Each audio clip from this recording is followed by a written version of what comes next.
गीत ह्याचा 5वा अध्याय द्यायचे. हे परमेश्वर आम्हाला काय सुचवले ते स्मरण कर. आमच्या पृष्ठकडे नजर दे. आमचे वचन पर्याकडे गेले आहे. आमचे घरे परदेशीच्या हाती गेले आहे. आम्ही पोटे फिरतो आमचे माता जसे गाडले आहेत. आमचे पाण्याने पेकते पित आमच्या राबून मोडले नसते.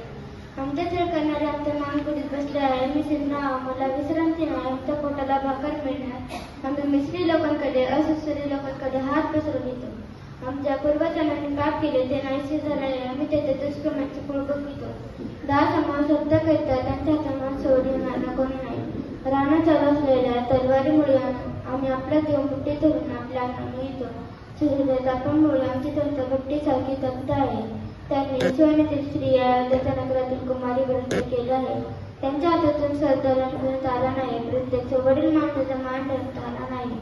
तरुण जण आपल्या जाती भाऊ मिळतात. पोरे आपल्या चौथ्याखाली जगतात. विशेष वडील जण दिसत नाही. तरुण आपल्या काय मिळत संपले आहे.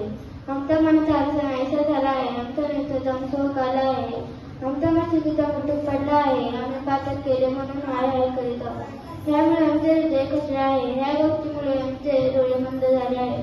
शिवन पर्वत जग झाल्यामुळे ते मंद झाले आहे. त्यातून कोल्हे फिरत असतात. हे परमेश्वरा तू सर्व काळ सिंहासनावर असतो.